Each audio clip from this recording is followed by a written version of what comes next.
para asfaltos con clasificación Superpave. Pues también lo pueden considerar. Hay un video por ahí que les voy a mostrar ahorita para que se apoyen en el mismo, para que realicen ustedes o den respuesta al cuestionamiento que se les hace.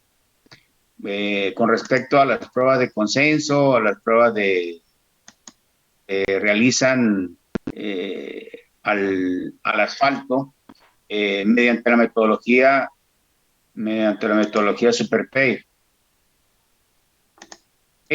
Vuelvo a insistir y que a ustedes les quede claro que los ensayos que se les realiza al asfalto es netamente verificativo para corroborar que las propiedades o características que tiene el asfalto pues cumple, ¿no? Y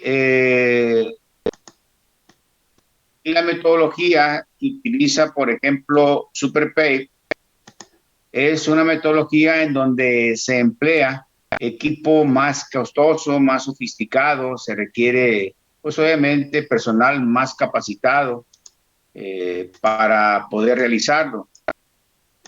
Entonces, pues ahí donde pudiéramos nosotros tener algún problema, ¿no? Sí.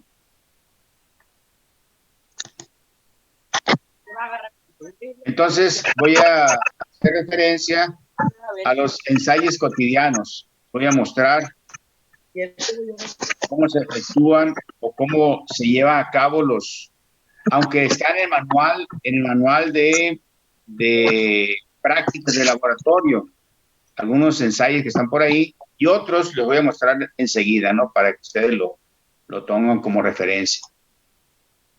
Bien, vamos a ir entonces a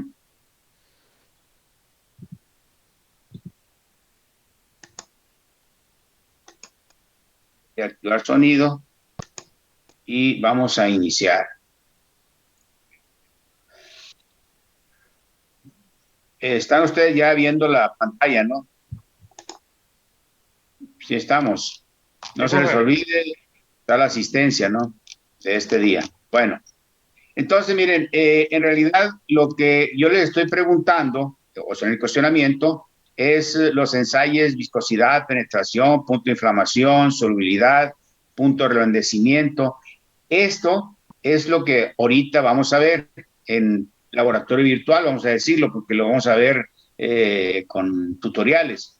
Y esto que están aquí, se lo voy a mostrar también para que ustedes lo retomen del video que hace referencia al mismo y ustedes lo sintetizan para que le den respuesta a lo que le estoy comentando o lo que estoy preguntando. Bueno, entonces me voy a ir directamente a esos ensayos. El primero que tenemos por ahí viene siendo viscosidad y pues también puse ahí otro video que viene siendo la densidad, cómo determinar la densidad del asfalto. Muy importante determinar la densidad del asfalto porque esta nos va a determinar o nos va a permitir obtener los porcientos de vacíos que vaya a tener la mezcla. O sea, es un dato muy importante en la metodología Marshall y en la metodología Superpave. Entonces, les voy a mostrar cómo se realiza, cómo se efectúa, para que ustedes por lo menos pues sepan los procedimientos que se llevan a cabo, ¿no? Sí, pues vamos a iniciar con el ensayo de viscosidad.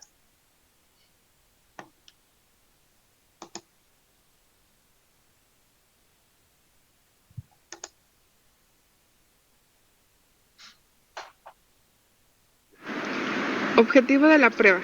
Esta prueba permite conocer la consistencia de los materiales asfálticos. Si tienen la oportunidad ustedes de tener en sus manos el cuaderno, el lápiz o la pluma, para que pues, vayan haciendo un resumen de lo que se está mencionando por aquí. y que no quede únicamente en palabras y en imágenes, y que pues obviamente terminando el video se les olvida, ¿no? Entonces si ustedes anotan lo que ustedes consideran importante, pues les va a quedar un poquito más.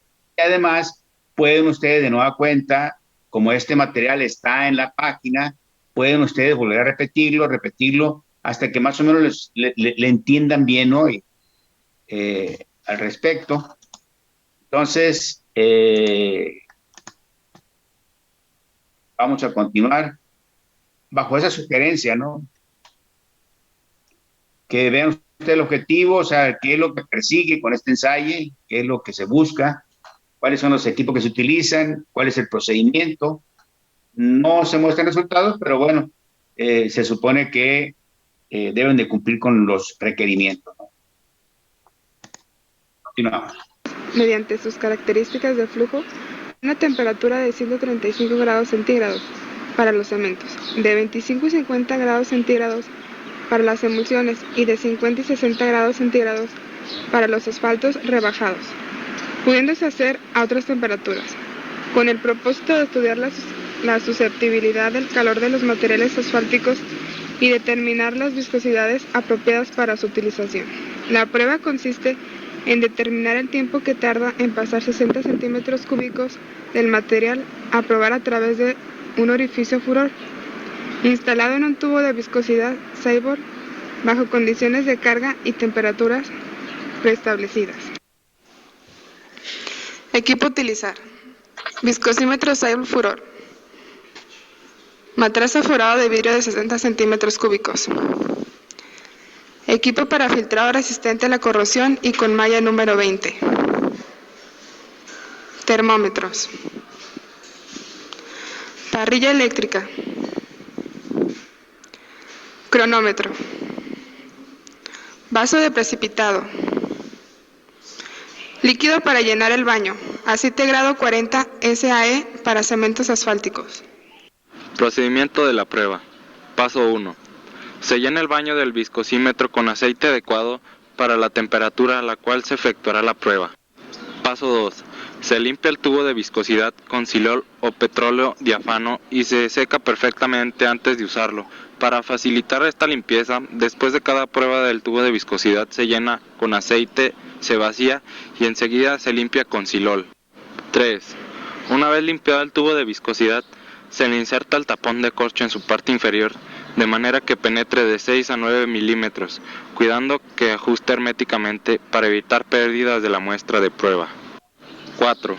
Se ajusta el baño del viscosímetro a una temperatura ligeramente inferior a la seleccionada para la prueba. Se entibian y secan el tubo de viscosidad y el embudo con la malla número 20. A continuación, se vierte en el tubo de viscosidad la muestra preparada, filtrándola a través de la malla hasta que derrame en la cazoleta. Se coloca la tapa y se inserta el termómetro a través del orificio central de la misma. 5. Se agita la muestra continuamente con el termómetro, dándole a este un movimiento circular y evitando movimientos verticales que pudieran provocar la formación de burbujas, teniendo cuidado de no golpear el fondo del tubo de viscosidad para no presionar el asfalto a través del orificio de la boquilla.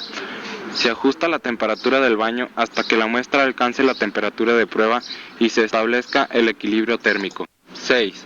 Cuando la temperatura de la muestra permanezca constante durante un minuto de agitado continuo, con una discrepancia no mayor de 0.3 grados centígrados respecto a la temperatura de prueba, se retirará la tapa para verificar que la muestra dentro de la cazoleta no llegue al nivel de derrame y se vuelva a colocar la tapa. 7.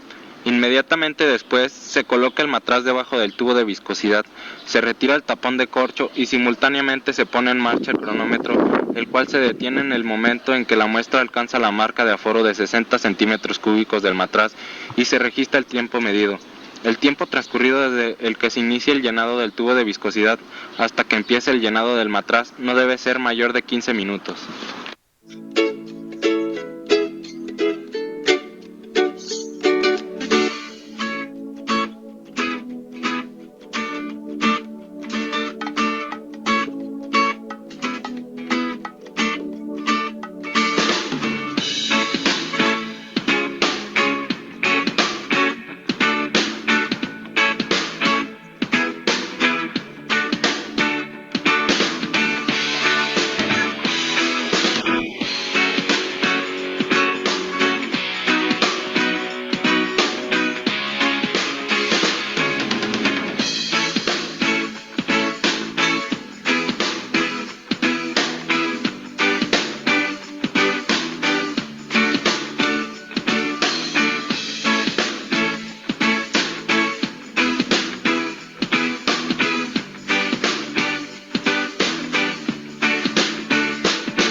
Agradecemos la atención en la...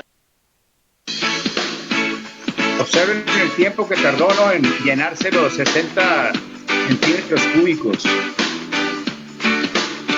Este es el matraz aforado a 60 centímetros cúbicos. Y este equipo es el equipo Salud-Furol. Entonces, todo esto está lleno de aceite, pero aquí existe un orificio donde se coloca la mezcla que va a fluir. Aquí abajo están obturadores que están obviamente detenidos con corcho. Entonces, cuando la temperatura del aceite que envuelve, o el agua puede ser también, que envuelve a los obturadores, está a la temperatura de 60 grados centígrados, entonces en ese momento se quita el corcho y empieza a fluir. El tiempo que tarda en fluir y llenar este matracito de 60 centímetros, aquí tiene una marca de aforo, ese es lo que se llama viscosidad Salud-Furol. Estamos viendo aquí, por ejemplo, cuánto fue lo que marcó. 3 minutos 43 segundos, según lo que se registró, ¿no? Esa es la viscosidad. Agradecemos la atención, el apoyo y los servicios prestados por parte de los encargados de elaborar.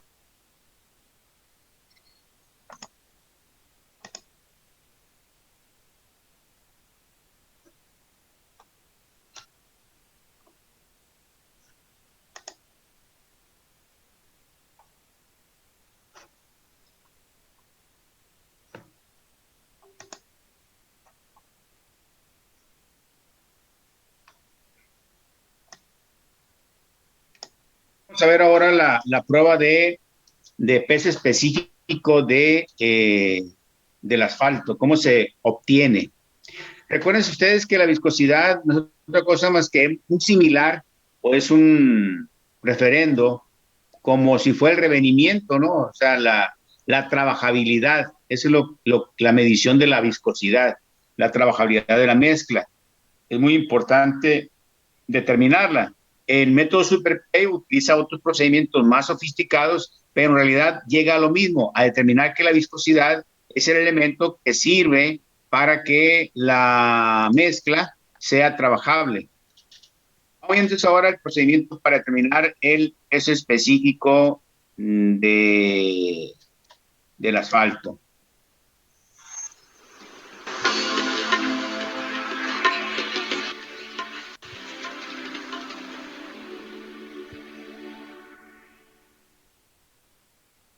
Voy más rápido porque muchas cosas las repiten, ¿no? Voy por acá. Sobre 60 grados Fahrenheit. Ahí está. Puedo empezar. Se pesa y luego se determina el peso específico. Prácticamente lo está explicando todo, ¿no? Equipos e implementos. Bueno, aquí está. Pignómetro de vidrio. Este es el equipo. Consiste en un cilindro o recipiente cónico, cuidadosamente esmerilado para acomodar un tapón de vidrio de 22 a 26 milímetros de diámetro y que se ajuste exactamente. El tapón debe ser provisto de un orificio de 1,0 a 2,0 milímetros de diámetro, localizado en el centro con respecto al eje vertical. Hago la aclaración de que existen otro tipo de pignómetros, ¿no? O sea, puede ser un pequeño vaso cónico, que puede utilizarse también para hacer el ensayo, pero el procedimiento es semejante, es igual. La superficie superior del tapón debe ser lisa y sustancialmente plana, y la superficie inferior debe ser cóncava, con la finalidad de permitir que todo el aire escape a través del orificio. La altura de la sección cóncava debe ser de 4 a 6 milímetros en el centro. El pignómetro con su tapón debe tener una capacidad de 24 a 30 mililitros y no pesar más de 40 gramos. Baño de agua de temperatura constante. Esto es lo que se conoce como baño María, ¿no? Baño María o baño de agua. La temperatura del agua la podemos controlar con este baño, en este recipiente. Con una variación máxima de más o menos 0.1 grados centígrados, 0.2 grados Fahrenheit, de la temperatura a la que realiza el ensayo. Termómetro. De acuerdo con las especificaciones de los termómetros, 63 grados centígrados, 145.4 grados Fahrenheit, descrito en la norma venezolana Covenin 1898. Agua destilada. Debe ser usada agua destilada recién hervida y luego enfriada a temperatura ambiente para llenar el pignómetro y el vaso del precipitado. Procedimiento. El material a ensayar consiste en una muestra de un material bituminoso en cantidad suficiente como para llenar en un pignómetro hasta aproximadamente 3/4 de su capacidad. Preparación del equipo.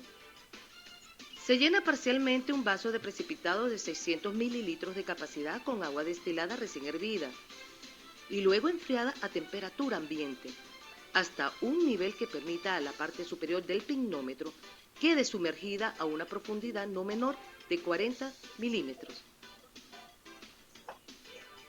Se sumerge parcialmente el vaso de precipitado en el baño de agua a una profundidad suficiente para permitir que el fondo del vaso de precipitado quede a no menos de 100 milímetros de la superficie del agua y que la parte superior del mismo quede por encima del nivel de agua del baño. Se asegura el vaso de precipitado en su lugar. Se mantiene la temperatura del baño de agua a 25 grados centígrados, 77 grados Fahrenheit, o 15.6 grados centígrados, 60 grados Fahrenheit. Calibración del pignómetro. Se pasa el pignómetro completamente limpio y seco, con una exactitud de 1 miligramo. Tomen este dato, ¿no? 33. El dato correspondiente, que es el peso del pignómetro, es 33.39. No se les olvide. ¿Lo notaron? Es el pignómetro 33.39. Ok, vamos adelante. Se designa este peso con la letra A. Se retira el vaso de precipitado de baño de agua. Se llena el pignómetro con agua destilada recién hervida y se tapa con el tapón suavemente. Se coloca el pignómetro en el vaso de precipitado y se presiona el tapón firmemente en su lugar. Se retorna el vaso de precipitado al baño de agua. Se permite que el pignómetro permanezca en el agua por un periodo no menor de 30 minutos. Se retira el pignómetro e inmediatamente se seca la parte superior del tapón, frotándolo con una toalla seca, y luego secando rápidamente el resto del área externa del pignómetro, se pesa con una exactitud de 1 miligramo. Se designa con la letra B al peso del pignómetro más agua. No se vuelve a secar la parte superior. El valor del pignómetro con agua a la temperatura correspondiente, que es la calibración, es de 57.36, por si acaso se les olvidó. 57.36, que es B. Seguimos. El tapón nivelado. Si se forma una pequeña gota de agua como consecuencia de la expansión. Si durante la pesada se observa humedad sobre el pignómetro, se debe secar de nuevo el exterior del mismo, excluyendo la parte superior, antes de reportar el peso. La calibración del pignómetro debe ser hecha a la temperatura especificada. Un pignómetro calibrado a una temperatura no se puede usar a otra temperatura sin antes no haberlo recalibrado. Preparación de la muestra. Se calienta la muestra cuidadosamente agitándola para prevenir sobrecalentamientos puntuales hasta que la misma sea lo suficientemente fluida. En el caso de alquitrán, la temperatura no debe ser llevada a más de 37,7 grados centígrados, 100 grados Fahrenheit, por encima de su punto de ablandamiento, determinado según la norma Covenin 419, o más de 93,3 grados centígrados, 200 grados Fahrenheit, para el caso de asfalto. No se debe calentar por más de 30 minutos y se debe evitar la formación de burbujas dentro de la muestra. Se vierte suficiente cantidad de muestra dentro del pignómetro, previamente limpio, seco y caliente, para llenarlo aproximadamente hasta 3/4 de su capacidad. Se debe tomar las debidas precauciones, con el fin de evitar que el material toque los lados del pignómetro por encima del nivel final. Se enfría el pignómetro y su contenido a temperatura ambiente durante un periodo no menor de 30 minutos y se pesa con el tapón, con una exactitud de 1 miligramo. se designa el peso del pignómetro más muestra con la letra C. Si algunas burbujas de aire son absorbidas 50.76 cc, ¿no? inadvertidamente, se elimina pasando una llama alta y fina de un mechero Bunsen por la superficie del pignómetro. Para evitar sobrecalentamiento, no permita que la llama permanezca en contacto con el pignómetro más de unos segundos. Se retira el vaso del precipitado del baño de agua.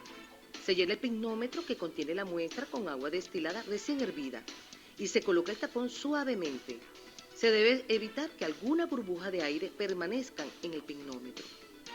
Se coloca el pignómetro en el vaso del precipitado y se presiona el tapón firmemente en su lugar. Se retorna el vaso del precipitado al baño de agua. Se permite que el pignómetro permanezca en el baño de agua durante un periodo no menor de 30 minutos.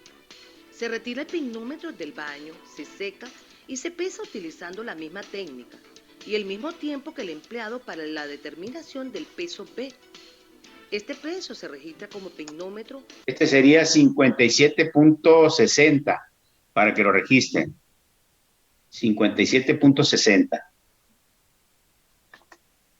Más muestra, más agua, con la letra D. Cálculos. Se calcula el peso específico con una exactitud de... Esta es la fórmula para determinar el peso específico. Anótenlo. Es C. C, ¿cuánto vale?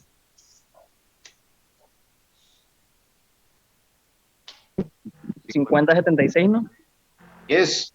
¿Y A?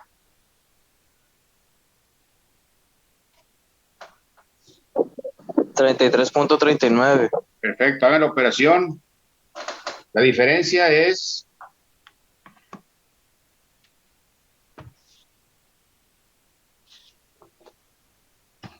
¿Cuánto fue la diferencia? C menos A. O sea que ahí C menos A, realmente lo que estamos obteniendo aquí es el peso de la muestra, nada más, porque A viene siendo el peso del pignómetro, solo.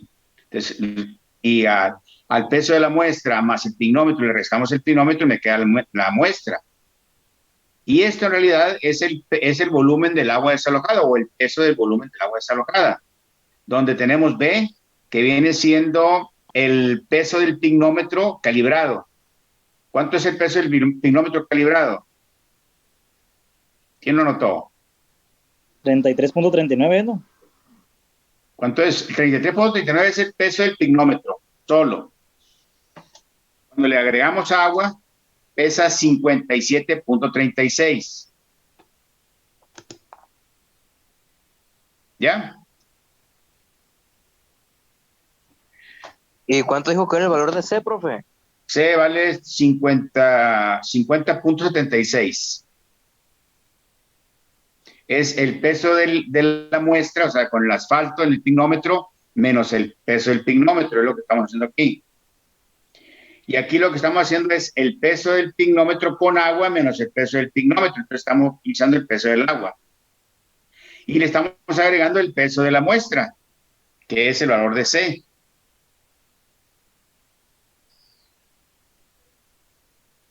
Y le vamos aquí en este caso le vamos a restar el peso de la muestra más el pignómetro más agua hasta el nivel pues de rebose. Entonces eso viene siendo, la operación sería 50.76, que es el valor de C, menos 33.39, entre 57.36 menos 33.39. Y luego menos 57.60 menos 50.76. ¿Y eso cuánto resulta? ¿Cuánto es? Me da un valor de 1.01. Perfecto. Esa sería la densidad. 101.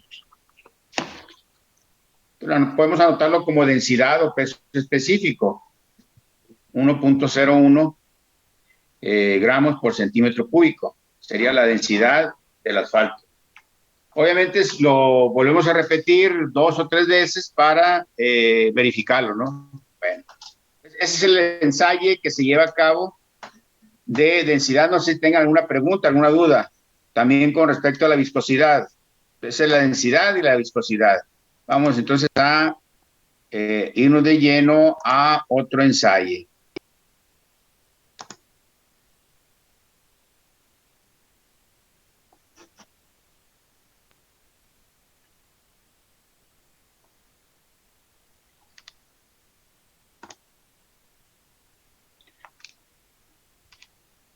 Bueno, aquí tenemos la densidad. Este sería el xylofurol. Nos vamos ahora a otro ensayo que viene siendo el ensayo de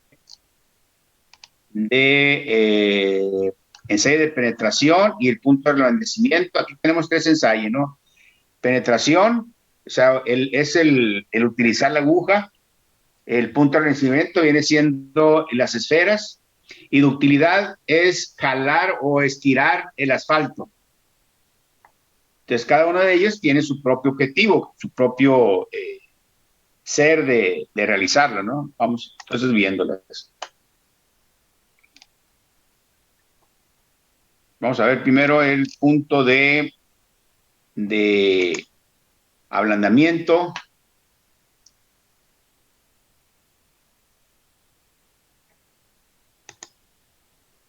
Y de penetración. Muchachos, el día de hoy vamos a hacer el laboratorio de penetración en asfaltos. Entonces les muestro un momentito, digamos, cómo fue el proceso de acondicionamiento y se los explico desde antes.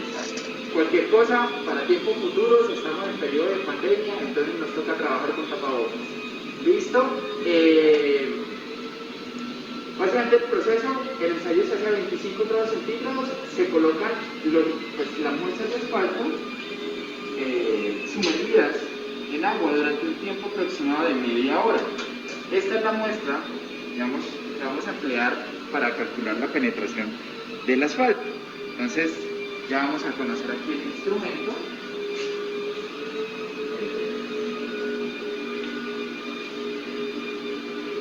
Este es el penetrómetro, literalmente ustedes lo están viendo, es una aguja, tiene un peso de 100 gramos y aquí vamos a medir la lectura de la penetración. Entonces vamos a iniciar el ensayo. Esto es lo que le decía yo de que se ajustaba, aquí se acciona y se suelta la aguja. Si ustedes ven más o menos la superficie. Aquí es para moverla, para que quede puro ras. La idea es formar una sola línea entre el reflejo del espejo y el reflejo de la aguja y el reflejo perdón, entre la aguja y el reflejo y su reflejo, y vamos a dejarla penetrar durante 5 segundos. Entonces usted me dice 1, 2, 3, 1, 2, 3, 4, 5. Y ahí lo que hacemos es, ya penetró, ahora bajamos y miramos la penetración. En este caso, en este asfalto fue de 64, 65. Y eso es todo. Este proceso se repite durante 3 veces por cada uno de los asfaltos y el promedio de estos 3 valores es la penetración. Nos sirve para un indicador de dureza y además para la clasificación del asfalto. Corte. Y quedó claro la prueba. ¿Cuánto fue la penetración? 65. Exactamente, eso fue lo que penetró, o sea, el tiempo,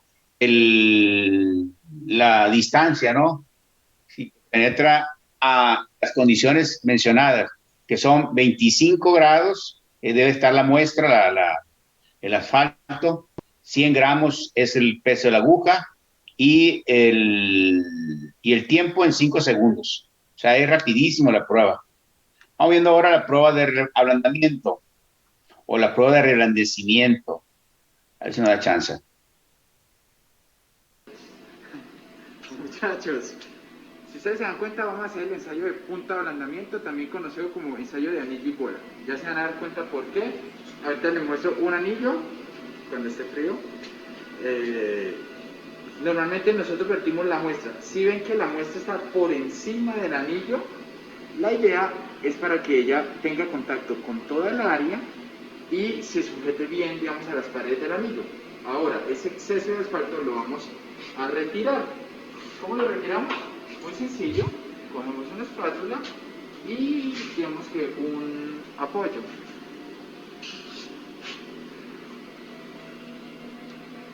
Y vamos cortando.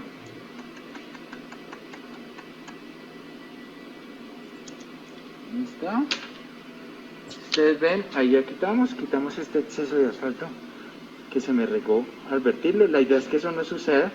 Ahorita pues tendremos que limpiarlo para que no ocurra, para que no... Recuerden, si se vence el tiempo del Zoom, vuelven ustedes otra vez a incorporarse, ¿no? Aquí me está dando menos de un minuto, entonces en cuanto se acabe el tiempo, volvemos a entrar y le damos continuidad a esto. Vamos a dejar calentando un poquito la plancha para que facilite, dado que el material pues con la temperatura. Miren, aquí aprovecho y les muestro un anillo. Este es el anillo donde vertimos el asfalto, y lo que les decía era que se llenaba bien por encimita para que se queden las paredes del anillo bien recubiertas de asfalto y el asfalto se pueda agarrar de...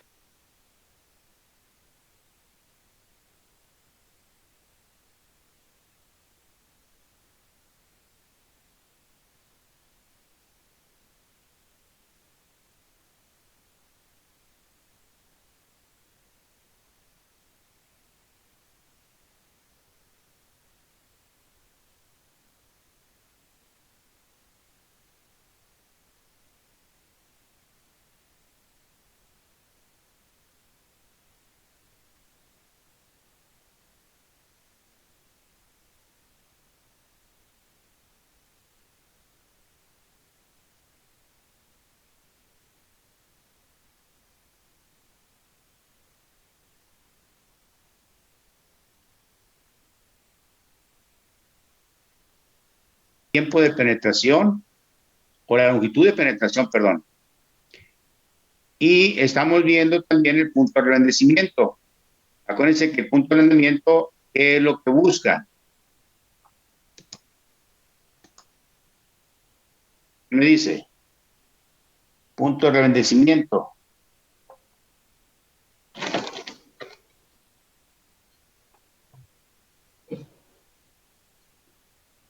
¿Sí? El punto de reblandecimiento, acuérdense, es la temperatura en la cual, ¿qué pasa?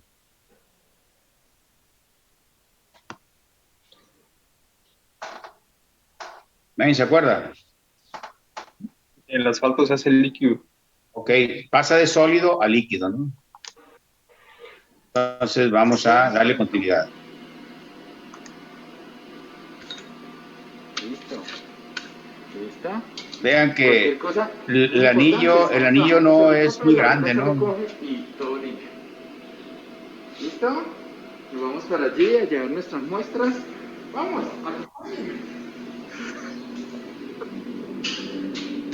¿Listo? Vamos a montarlas dentro de, digamos, de este montaje, el anillo número 1, el anillo número 2, y vamos a hacer un proceso de verificación. Estos son dos centradores, porque ahora la idea es colocar estas esferas sobre los anillos. ¿Cuál es el objetivo? Colocamos en agua a calentar, se va calentando, el asfalto se va ablandando y las esferas atraviesan el anillo. Pero eso ocurre solo si el asfalto se ablanda con la temperatura. Pero para garantizar que queden bien centradas, pues tenemos que usar centradores. Y para evitar problemas, pues verificamos de que las esferas atraviesen por los centradores. Normalmente yo hago una verificación 3 veces por cada uno. No me pregunten por qué, pero pues me gusta estar seguro de que no se me va a quedar por ahí la esfera atrapada y el ensayo se me daña. Entonces Una vez verificado, el siguiente proceso es ubicamos los centradores dentro de los anillos. ¿Para qué? Ahorita para colocar las esferas. ¿Listo? Por el momento viene un proceso de acondicionamiento en el cual vamos a colocar... ¡Ay! Aquí no era, perdón.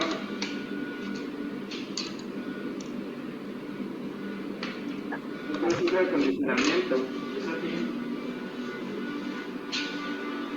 En agua que está previamente ya climatizada a 5 grados centígrados. Antes de comenzar el ensayo, vamos a colocar tanto las esferas como el sistema durante 15 minutos, otra vez acondicionar. Todavía no comienza el ensayo. ¿Listo? El ensayo viene dentro de 15 minutos. Entonces nos vemos ahorita en 15 minutos. Chao.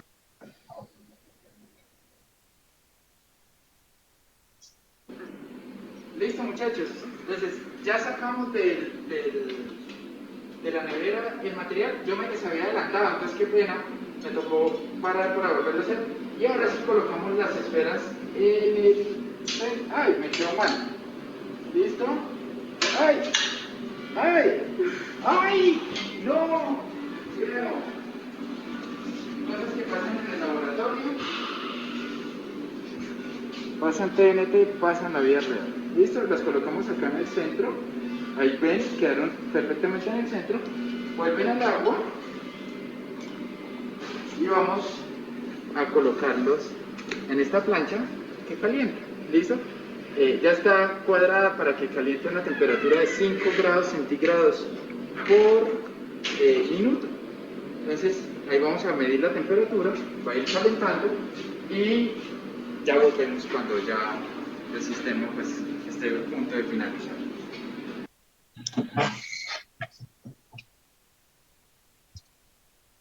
Cuando se da por finalizado el ensayo, si ustedes se dieron cuenta, las bolitas comenzaron arriba, atravesaron el anillo y obviamente están ahí dentro de esa masa de asfalto.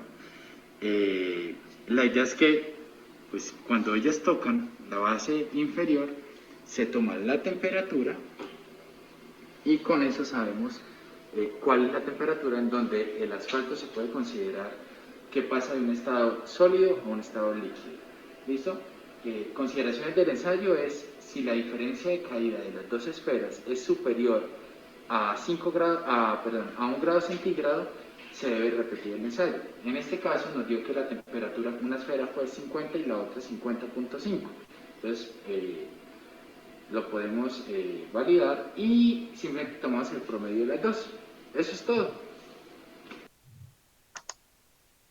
Entonces, el punto de reblandecimiento es la temperatura, que en este caso se consideró de 50.5, ¿no? Esa es la temperatura en la cual pasa el cemento de ser sólido a líquido.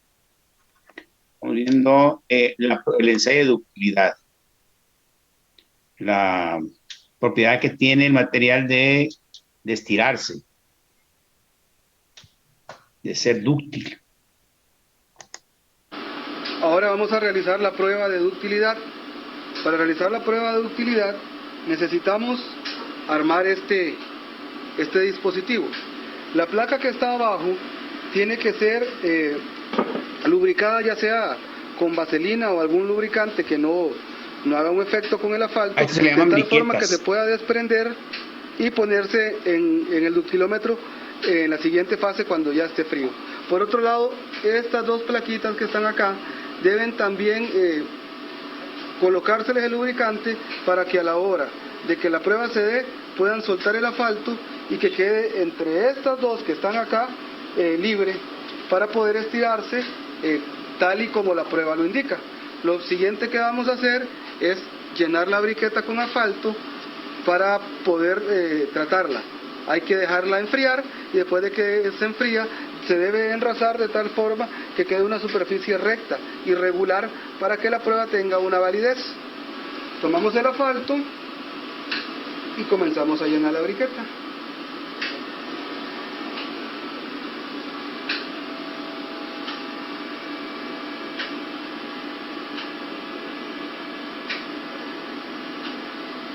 Siempre dejando un pequeño excedente en su parte superior para poderla después enrasar uniformemente, que no quede superficies más gruesas y otras más delgadas. Una vez adicionado el asfalto, la dejamos enfriar a temperatura ambiente.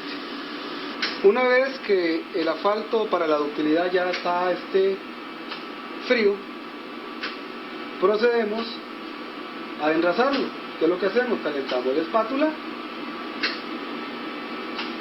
de tal forma que esté caliente y sea mucho más fácil enrasar el material. Lo enrasamos de esta forma. El material va saliendo con suavidad. Lo enraso hasta acá.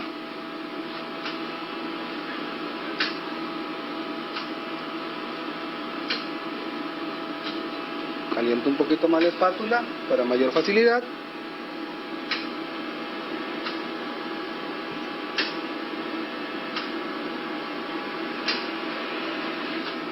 Terminamos el enrase en toda la superficie.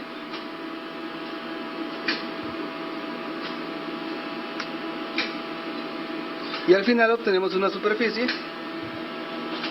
básicamente plana, con las mismas dimensiones.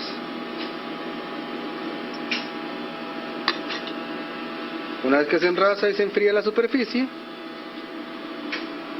hay que dejarlo enfriar, ¿verdad? Obviamente, lo metemos a temperar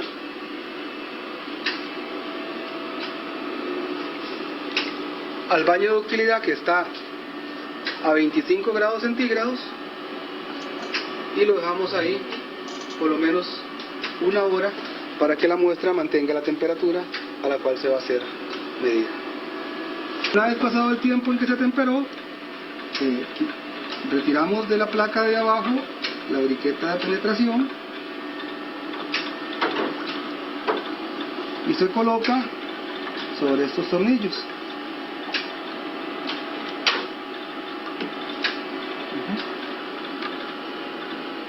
Queda colocada acá de esta forma.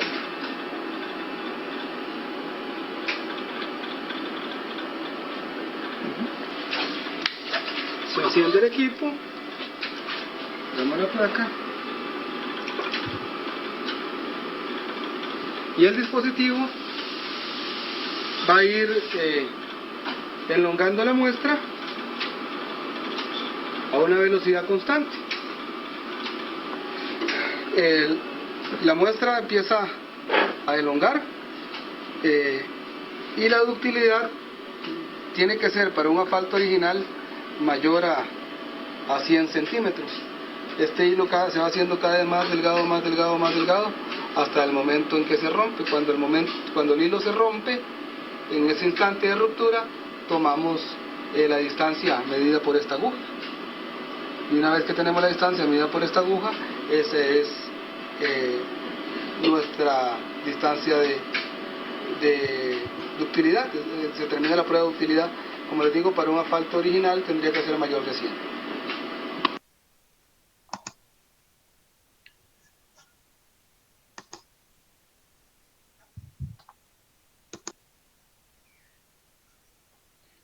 Entonces ya tenemos la prueba de viscosidad, densidad, penetración, punto de reblandecimiento.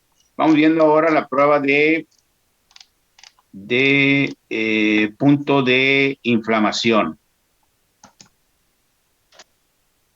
Acuérdense que es donde el asfalto empieza. Hay punto de inflamación y punto de combustión, ¿no? El punto de inflamación es cuando empieza la primera flama y el punto de combustión es cuando ya es generalizada la flama.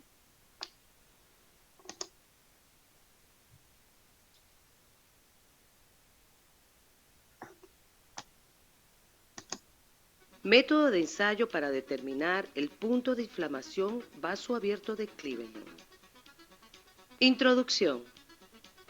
El punto de inflamación de un cemento asfáltico se determina para identificar la temperatura máxima a la cual éste puede ser manejado y almacenado sin peligro de que se inflame. Esta información es muy importante debido a que el cemento asfáltico es generalmente calentado en su almacenaje, con el fin de mantener una viscosidad lo suficientemente baja para que el material pueda ser enfriado. Esta temperatura se encuentra muy por debajo, en general, de la que el material entra en combustión permanente. En asfaltos líquidos, la determinación del punto de inflamación tiene su importancia, por ser materiales muy inflamables a temperaturas relativamente bajas. Por lo tanto, se hace necesario adoptar precauciones para su manipulación. El punto de inflamación no debe ser confundido con el punto de combustión o punto de llama, el cual es la temperatura más baja que se lee en el termómetro cuando aparece la combustión total de la superficie del material asfáltico durante 5 segundos o más. Definición. El punto de inflamación de los materiales asfálticos es la temperatura más baja a la cual se produce la inflamación instantánea de los vapores liberados, en presencia de una llama libre, en cualquier punto de la superficie de la muestra. Resumen. El procedimiento básico para determinar el punto de inflamación consiste en calentar gradualmente una muestra de cemento asfáltico en una copa de latón, mientras se está aplicando una pequeña llama sobre la superficie de la muestra. Objetivo. Determinar la temperatura a la cual puede calentarse el material sin peligro de inflamación instantánea en presencia de una llama. Equipos e instrumentos. Copa Cleveland. Vaso de bronce de 2,5 pulgadas de diámetro. Soporte universal. Incluye pinzas para el termómetro. Plato de calentamiento. Un plato metálico de calentamiento, de bronce, hierro colado o acero, cubierto de una lámina de asbesto. Mechero. Un mechero con acoplamiento para una segunda llama pequeña. Termómetro. Un termómetro con rango de 6 grados centígrados a 400 grados centígrados. Procedimiento. Calienta la muestra hasta que su consistencia sea suficientemente fluida para transferirla al recipiente apropiado. No caliente nunca o más de 150 grados centígrados, 302 grados Fahrenheit. Agite ocasionalmente para prevenir recalentamientos locales. Coloque la muestra en la copa hasta la línea de llenado. Elimine burbujas de aire aplicando ligeramente una llama. Coloque la copa en el soporte. Coloca el termómetro con un bulbo suspendido de 0,6 centímetros del fondo, en el punto medio entre el centro y el borde de la copa. Caliente la muestra uniformemente de modo que la rata de crecimiento de temperatura esté entre 14 grados centígrados a 17 grados centígrados por minuto, hasta llegar a 56 grados centígrados, aproximadamente por debajo del punto de inflamación esperado. A partir de este momento, reduzca la llama para que la rata de aumento de temperatura baje entre 5 y 6 centígrados por minuto. Cuando se ha llegado a la temperatura de 30 grados centígrados, por debajo del punto de inflamación esperado, aplique la llama pequeña del mechero en la superficie de la muestra. Esto se repite cada 2,8 grados centígrados, 5 grados Fahrenheit, sucesivos de aumento de temperatura. En el momento que se produzca una llama en cualquier punto de la superficie de la muestra, apague o retire el mechero de calentamiento y anote la temperatura indicada en el termómetro. Informe. Los resultados obtenidos en los ensayos deben compararse con los correspondientes valores especificados para cada tipo de asfalto.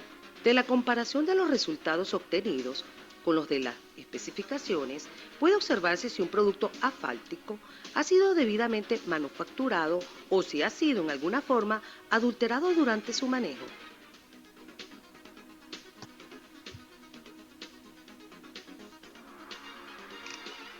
No mencionan cuánto fue la temperatura, ¿no? Pero más o menos anda alrededor de 230, 250 grados centígrados el punto de inflamación. Bien, ese sería el procedimiento para determinar el punto de inflamación. Estamos viendo ahora el ensayo de solubilidad.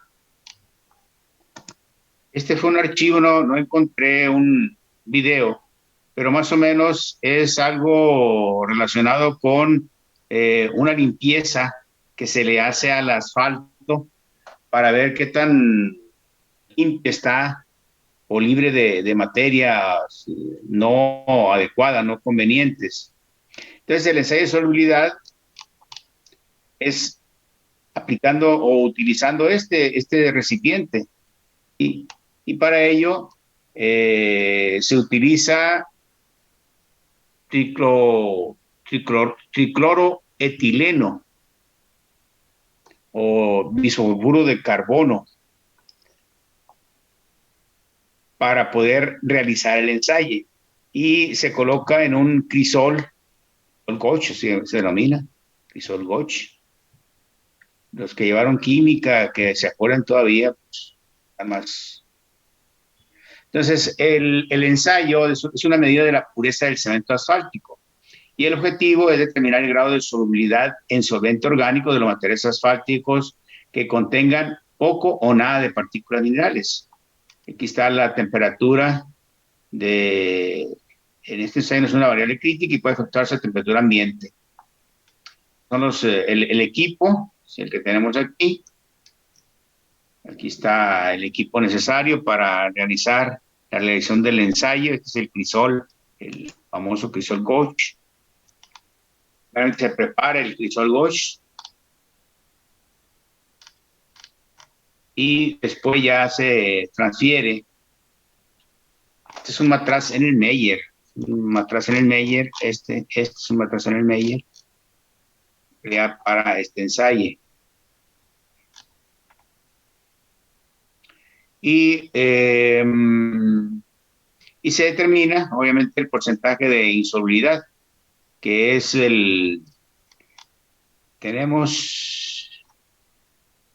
es el peso del material total, o lo que se queda después de hacer el ensayo, entre el inicial. Y esto pues nos debe dar alrededor de 99%, ¿no? El porcentaje insoluble debe ser alrededor de 1% o menos de 1%. Es lo que especifica la norma.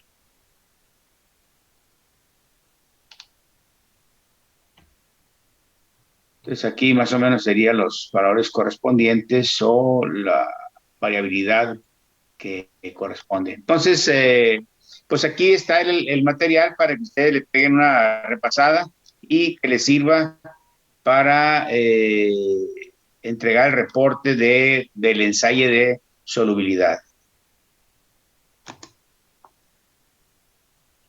Nos vamos ahora a otra sección, pero vamos a considerar ahora lo del cementos asfálticos bajo la clasificación SuperPave.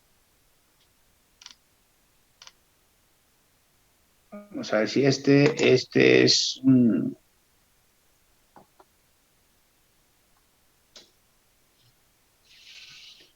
clasificación del asfalto por desempeño. O sea, cuando nosotros hablamos de un PG significa grado de desempeño, es performance grade. Menciona una temperatura, 64, por ejemplo, 64 menos 22, o 70 menos 22, etcétera. Eso indica que son las temperaturas máximas y mínimas con la cual se desempeña adecuadamente este asfalto. Y eso es lo que utiliza este procedimiento, ¿no? Del método SuperPave. Voy a verlo en dos partes, ¿no? Que hace una referencia de manera general a los tipos de asfaltos y después cómo evoluciona la clasificación, y finalmente voy a meterme a un video de selección de un cemento asfáltico con grado PG, sí, para que no se me pierda, ¿no? Entonces vamos a ver este video. Les cuento muy rápidamente, yo soy parte de Grupo Surfax. Grupo Surfax somos una empresa que ya tiene más de casi los 30 años en el mercado, que nos dedicamos a productos y servicios de carreteras. Dentro del grupo, pues somos 4 empresas que nos especializamos en pavimentos asfálticos. Surfax, que es productos para asfalto, el asfalto, que es nuestro laboratorio, todo el soporte técnico, toda la parte, eso, ellos nos apoyan. Viates, una empresa de estudio de escultación de pavimentos, y Viaker, una empresa que se dedica a selladores asfálticos, productos que se colocan en la superficie asfáltica para rejuvenecer, para darle una segunda vida a diferentes superficies asfálticas. A grandes rasgos, eso es lo que somos Grupo Surfax. Bien. Primero, vamos a empezar desde un poquito de las bases del asfalto, desde qué es el asfalto. Bueno, el asfalto, según la clasificación por la ACTM, es un material cementante de color café oscuro o negro, en el que los constituyentes predominantes son betunes o bitúmenes por su traducción, que se producen en la naturaleza o son obtenidos por procesamientos del petróleo. Podemos mencionar los que son naturales, por ejemplo, los lagos de asfalto, que se mencionaron en la sesión pasada, la semana pasada, los que hay en Trinidad y Tobago, Venezuela, etcétera. Y los que ya son por proceso de refinación, que son los asfaltos que utilizamos en su mayoría. Otra definición es un material cementante de color café oscuro o negro, que es constituyente de la mayoría de los crudos encontrados en el planeta. Todos los crudos, cuando se procesan, cuando se refinan, pues siempre van a tener un residuo. El asfalto a veces es un poco no muy bien, digamos, clasificado o definido, o cuando nos referimos a asfalto como tal, porque decir asfalto es una cosa, mezcla asfáltica es otra cosa. Pero bueno, el asfalto es un material que empleamos como ligante en las mezclas asfálticas y lo usamos por sus características. Estas son algunas de las características que nosotros como ingenieros camineros pues tenemos que usar, tenemos que considerar, que son por ejemplo la adhesividad, susceptibilidad térmica, flexibilidad, impermeabilidad, elasticidad y pues otras muchas propiedades físicas. La susceptibilidad térmica es una propiedad bastante interesante donde tenemos ese cambio de viscosidad en el asfalto al aumentar la temperatura. Eso es lo que nos da la ventaja, el beneficio de poder calentar un asfalto, de poder fundirlo, poder fluirlo y poder mezclarlo con materiales pétreos y que al final tengamos ya a temperatura ambiente pues una superficie rígida, una superficie buena para poder rodar sobre ella. ¿Cómo se obtienen? Los asfaltos en refinería, este es un esquema muy sencillo de cómo se hace. Partimos de un petróleo crudo, se somete a diferentes procesos físicos y químicos donde se sacan partes ligeras, gases, gasolinas, demás. Otra parte, cuando se van fraccionando, se obtienen diferentes hidrocarburos y al final nos queda la parte más pesada, que son los asfaltos, algunos aceites lubricantes, el diésel y otros más subproductos. Pero siempre vamos a tener al final y como residuo el asfalto. Por eso a veces llega a pasar o nos hemos encontrado con asfaltos que pues no son de muy buena calidad para las carreteras, que ya no se cuida muy bien el proceso para su obtención. ¿Cómo se compone químicamente? Bueno, el asfalto es un material que químicamente es muy, muy complejo, tiene muchísimos elementos y tiene un comportamiento muy diferente uno contra otro. Su composición química determina su comportamiento mecánico, aunque no podemos decir que se ha determinado una correlación entre su composición y su comportamiento. Algunos de los compuestos que lo conforman, el carbón, hidrógeno, azufre, oxígeno y pues algunas trazas de metales que lo componen. Una forma de poder determinar, de poder ver lo que contiene un asfalto y es ya un poco más, vamos a decirlo, más sencillo, es por su composición SARA, que pues son las abreviaciones de los 4 componentes que lo conforman, que son los saturados, asfaltenos, resinas y aromáticos. Este es un esquema general de un fraccionamiento de maltenos separados previamente de los asfaltenos y ya después se somete, que se obtuvo en cromatografía líquida de una columna abierta. Después esos maltenos ya se pasan por diferentes solventes y vamos sacando cada una de las partes que nos interesa analizar de lo que queremos estudiar. Esta composición es lo más común que nos encontramos cuando hablamos de los componentes de un asfalto en nuestro medio. Entonces, ¿alguno por mencionar rápido algunos de los proveedores que tenemos en América Latina de asfaltos. Y bueno, ya vamos a ver un poquito más de los usos. ¿Cuáles son los principales usos de los asfaltos? Pues obviamente a lo que a nosotros nos interesa, lo que nosotros queremos ver, y en lo que trabajamos, pues en los pavimentos. Uno de los principales usos que le damos es como material aglutinante, en la elaboración de una capa asfáltica para construcción de pavimentos, diferentes tipos de asfaltos, diferentes tipos de comportamientos, y eso ya lo veremos más adelante. Impermeabilizante. Hay asfaltos que son endurecidos por diferentes procesos físicos y químicos cuando se les hace pasar aire caliente a través del asfalto, y estos asfaltos ya son adecuados para revestir techos y algunas otras superficies y pues dar esa propiedad, potencializar esa propiedad de impermeabilidad. Otros usos es en obras hidráulicas, por ejemplo, como rellenador de juntas de construcción y demás. Hay muchos usos que se le puede dar al asfalto. ¿Cómo ha evolucionado, cómo ha cambiado la clasificación de los asfaltos? Pues ese ya es un tema un poco más, que ahora sí que nos interesa a nosotros y en lo que voy a enfocarme. En el principio de los tiempos también se mencionó la sesión pasada, la clasificación o forma de ver si un asfalto era bueno o se podía usar, pues era agarrar una pequeña bolita y masticarlo. Pues se buscaba una cierta consistencia. No creo que hubiera sido agradable, pero esa era una forma de poder decir si un asfalto era bueno o decidían o no usarlo. Después pasamos ya a la clasificación por viscosidad. Hay diferentes tipos de clasificación según la norma, por penetración, que también es otra forma de clasificarlo por diferentes durezas del asfalto. Y ya llegando, bueno, hago un pequeño paréntesis, estas primeras clasificaciones fueron bastante empíricas, donde trabajábamos, donde medíamos las propiedades físicas del asfalto. Pero ahora, en las nuevas metodologías, a partir del grado PG, ya estamos hablando de propiedades de comportamiento del asfalto. El grado PG no es más que otra cosa que las temperaturas máximas y mínimas de trabajo del asfalto. Ojo, no es de trabajo cuando, valga la redundancia, trabajamos para producir la mezcla y demás, sino trabajo a las temperaturas que va a ser sometida a la carpeta asfáltica.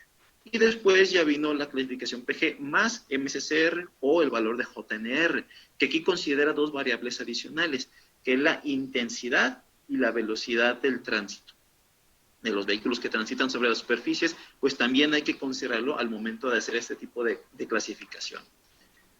Vamos a hablar muy rápido de cada una de las clasificaciones. Primero, la clasificación por penetración, esa es la norma CTM que nos rige, que nos dice que la penetración determina la dureza o consistencia relativa de un asfalto, mediante la distancia de una aguja normalizada que penetra verticalmente en una muestra de asfalto, o una condición específica, temperatura, carga y tiempo en laboratorio. Y obviamente, entre más blando sea un asfalto, pues mayor va a ser el valor de penetración. Viceversa, si es más duro, pues menor será la penetración. Bien, ya tenemos una forma de decir si es duro o blando un asfalto. Estas son los ensayos que tenemos que hacer para poder colocarlo dentro de esta clasificación y darle algún nombre de penetración tal, penetración esta. Estos son los que tenemos que hacer. Cumple todas las propiedades que se nos pide. Listo, tenemos un asfalto clasificado por penetración. Otra clasificación, la que siguió después y que se usa mucho también, es la clasificación por viscosidad. La viscosidad no es otra cosa que la resistencia que ofrece un material a fluir. Tenemos un diagrama muy sencillo de un fluido que se está moviendo y que obtiene mayor resistencia al tener fricción con cualquier elemento, aparte de su fricción interna. Eso es lo que es la viscosidad. Y estos son los ensayos que nos pide esta clasificación para poder darle un nombre de viscosidad tal. Tenemos que cumplirlos y cumple perfecto. Acá. Ya hablando y yéndonos un poco más, y aquí es donde vamos a hacer un poco más de hincapié en las clasificaciones por desempeño de los asfaltos, que es la nueva forma. Esto que está a continuación, lo que se va a explicar es lo que viene en la pregunta, ¿no? ¿Qué significa un cemento asfáltico PG 6422, me parece, menos 22? Entonces aquí está la respuesta a esa pregunta. Nueva, por decirlo, sino la forma que ya nos considera realmente el desempeño del asfalto. Lo podemos definir así, simplemente el grado de desempeño o grado PG es el rango de temperaturas máximas y mínimas entre las que un cemento asfáltico se desempeña satisfactoriamente. El grado PG permite seleccionar un cemento asfáltico más adecuadamente para una determinada obra en función de un clima dominante. ¿Cómo se interpreta la nomenclatura PG? Aquí lo vemos ejemplificado. PG, por sus siglas en inglés, Performance Grade, así lo indicamos. El primer número que aparece es la temperatura máxima de trabajo a la cual va a estar sometido este asfalto, y el segundo número, con su respectivo símbolo, no es un guión de separación, nos dice la temperatura mínima de trabajo a la cual va a estar sometido el asfalto. A veces se ve muy grande este rango de temperaturas, pero bueno, esa ya es una cuestión de diseño y de selección de tipos de asfalto. Ahora, grado PG, ¿qué hacemos, qué medimos, qué buscamos cuando decimos vamos a seleccionar un asfalto por grado PG? Primero, la especificación nos dice que tenemos que hacerle ensayos para poder estar seguros que podemos... Y en este caso yo les voy a pedir que anoten esto, ¿no? Porque cuando ustedes dicen el PG de tal tipo, la función de ese cemento, de ese asfalto, va a realizar o va a cumplir con estos objetivos. Trabajar con este determinado asfalto. La primera es por seguridad, para evitar incendios en plantas de procesamiento de asfalto, plantas fabricadoras de mezcla, para evitar cualquier incidente, se hace una prueba de seguridad. Y segundo, de manejabilidad, para estar seguros y tener la certeza de que este asfalto vamos a poderlo mezclar y vamos a poderlo compactar sin ningún problema. Posterior, ya analizamos y vamos a medir estas tres patologías, estas tres principales fallas en los pavimentos: las deformaciones permanentes o deformación por rodera, agrietamiento térmico, agrietamiento por fatiga o piel de cocodrilo y el agrietamiento térmico. Estas son las tres patologías que vamos a atacar con al evaluar un asfalto por grado PG. Primero, el ensayo por seguridad, el punto de inflamación en la copa abierta de Cleveland. Se hace el ensayo, cumplimos con el valor mínimo de temperatura, perfecto, podemos usar el asfalto. El segundo, que es la de manejabilidad, es la viscosidad rotacional. Nos aseguramos que la viscosidad que tenga nuestro asfalto podamos o seamos capaces de poderlo mover con nuestros equipos. Aquí hay que hacer un paréntesis, una aclaración. Estas dos pruebas no son rigurosamente que se tienen que hacer y cumplir un valor mínimo, o decir, ¿sabes qué? Si estás abajo 5 o 10 grados, se descarta este asfalto. No. Si nosotros garantizamos que una temperatura X que obtuvimos en el ensayo de la copa abierta, estamos seguros que es una temperatura a la cual no vamos a llegar, entonces podemos usar el asfalto. O también en el caso de la viscosidad, si tenemos un valor de viscosidad alto, pero sabemos o demostramos que podemos trabajar con este asfalto, a pesar de que la viscosidad es alta, se puede utilizar el asfalto. Bien, vamos ya a hablar de las pruebas que se requieren hacer para poder decir si este asfalto va o no, o qué tan bueno va a ser sobre las tres patologías que hablamos al principio. Tenemos que someter el asfalto a dos tipos de envejecimiento, uno a corto plazo y otro a largo plazo. El primero, que es el efecto del calor y el aire en una película delgada de asfalto en movimiento mediante el horno de película delgada rotatoria. Por sus siglas en inglés y más fácil, RTFO. Después de que sacamos el asfalto de este envejecimiento, lo pasamos a someterlo al envejecimiento a largo plazo. Tiene que ser consecutivo, primero uno y después el otro. Y ese es el ensayo de envejecimiento del ligante asfáltico utilizando el recipiente de envejecimiento presurizado, o por sus siglas en inglés, PAB. Este es el horno RTFO donde hacemos la prueba, donde simulamos el envejecimiento durante la producción y el tendido de la mezcla asfáltica. Como lo dice, es un envejecimiento a corto plazo. Colocamos los vasos con asfalto dentro del rack del horno, lo hacemos girar y se le hace circular aire caliente. El horno PAB, que es donde simulamos el envejecimiento durante la vida útil del asfalto. Este ya es un envejecimiento a largo plazo. ¿A qué o qué tan largo es el plazo de envejecimiento? Pues ya depende de cada asfalto. No podemos decir que todos los asfaltos se van a oxidar de la misma forma, o van a tener el mismo tipo de envejecimiento, perdón, no oxidación, sino envejecimiento, y cada uno va a tener su comportamiento muy diferente. Bien, vamos a hablar un poco de los principios básicos de reología para poder entender, para poder entrar ya a lo que es la clasificación y cómo se interpreta la clasificación PG. Estos son algunos conceptos que vamos a tocar, que es módulo elástico, módulo viscoso, módulo complejo y ángulo de fase. Dentro de la reología, a lo que a nosotros nos interesa, lo que vamos a ver dentro del asfalto, son estos comportamientos que hay que considerar.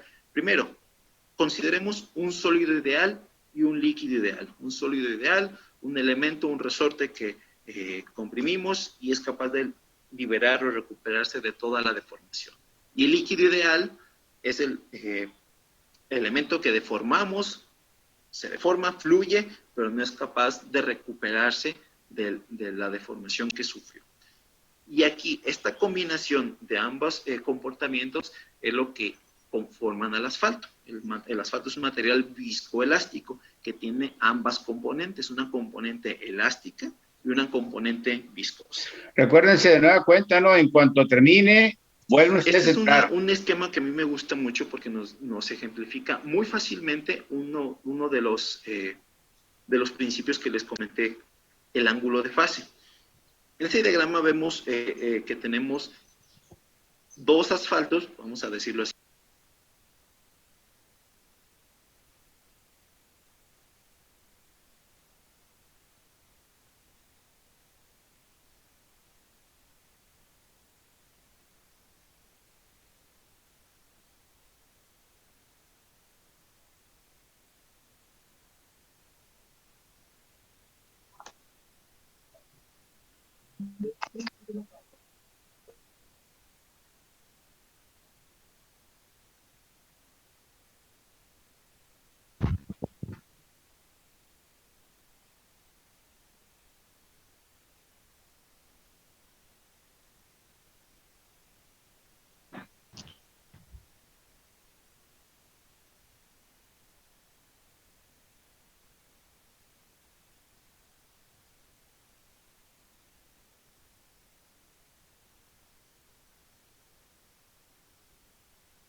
Bien, vamos entonces a continuar.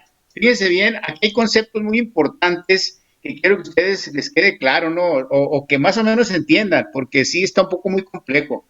Cuando hablamos de módulo elástico complejo, módulo elástico dinámico, etcétera, sí está un poco, pues algunas cuestiones no captamos bien, ¿no? Pero, pues espero que con esto sí, o por lo menos que nos quede algo de conocimiento, ¿no? No lo vamos a utilizar mucho, pero de todas maneras es importante, módulo dinámico, perdón, módulo elástico o módulo dinámico, que se utiliza mucho en la cuestión de la definición de la clasificación del tipo de cemento asfáltico que utilizar según método Superpave. Aquí utiliza mucho, le decía, ángulo de fase. Entonces, hay algunas operaciones, algunas especificaciones que se basan en módulo o el esfuerzo, módulo dinámico y el ángulo de fase. Vamos viendo qué es cada uno de eso. Aquí lo está explicando en este audio, ¿no? Viendo, a ver. Y al anterior.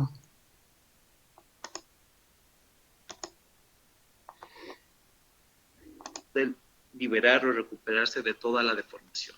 Y el líquido ideal es el elemento que deformamos, se deforma, fluye, pero no es capaz de recuperarse de la deformación que sufrió.